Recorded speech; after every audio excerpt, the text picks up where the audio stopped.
அதிமுக என்பது கூட்டணியை நம்பியில்லை, சொந்த பலத்திலேயே தேர்தலை சந்திப்போம் என அக்கட்சியின் பொதுச் செயலாளர் எடப்பாடி பழனிசாமி தெரிவித்துள்ளார். மேலும் திமுக ஆட்சி பொறுப்பேற்றதில் இருந்து ஊழலும் போதைப் பொருட்கள் விற்பனையும் தலைவிரித்தாடுவதாகவும், இந்த தேர்தலில் அதிமுக வெற்றி பெற்றால்தான் தமிழ்நாட்டை காப்பாற்ற முடியும் எனவும் கூறினார். அதிமுகவை பொறுத்தவரைக்கும் கூட்டணி நம்பி அல்ல, கூட்டணி கட்சிகள் வந்தா வரவேற்போம். அதே நேரத்தில் கூட்டணி கட்சி வரலாலும் எங்களுடைய சொந்த பலத்தில் நிறைய திட்டங்களை நாட்டு மக்களுக்கு செஞ்சிருக்கிறோம். 50 ஆண்டு காலத்துக்கு மேலாக என்னுடைய கட்சி துவங்கப்பட்டு பொன் விழா கண்ட கட்சி, 30 ஆண்டு காலம் ஆட்சி புரிந்த கட்சி. அதிமுக ஆட்சி காலத்தில் தான் தமிழ்நாடு ஏற்றம் பெற்றது, உயர்ந்த நிலைக்கு வந்தது. இந்தியாவிலேயே இன்னைக்கு முதன்மை மாநிலமாக விளங்குவதற்கு அடித்தளம் வழங்கியது அதிமுக கட்சி.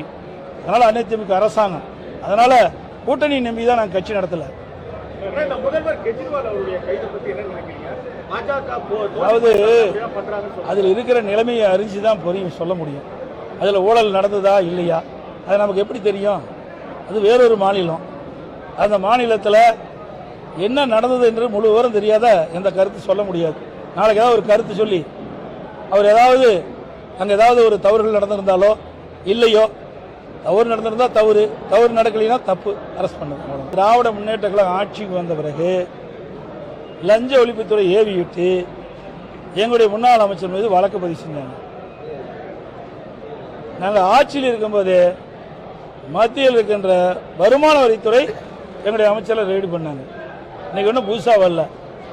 இந்த விழியா திமுக அரசு பதியப்பட்ட வழக்கின் அடிப்படையில் தான் இன்றைய தினம் இந்த ஈடி வந்திருக்குது, வேற ஒன்றும் இல்லை. இதுக்கு காரணம் திமுக தான். விடியா திமுக அரசு ஆட்சிக்கு வந்த பிறகு கடந்த 3 ஆண்டுகளில் கடுமையான ஊழல், எங்க பார்த்தாலும் ஊழல், ஊழல் இல்லாத இடமே கிடையாது. போதைப் பொருள் விற்பனை, திமுக நிர்வாகிகளே வெளிநாட்டுக்கு போதைப் பொருள் கடத்தக்கூடிய சூழலாம் பத்திரிகையில் ஊடகத்தில் நீங்க வெளியிட்டீங்க. அப்படிப்பட்ட நிலைமையில இன்றைக்கு தமிழ்நாட்டை காப்பாற்றணும்னா நான் ஏற்கனவே சொன்னேன், இந்த தேர்தலில் அதிமுக வெற்றி பெற்றால் தான் தமிழ்நாட்டை காப்பாற்ற முடியும்.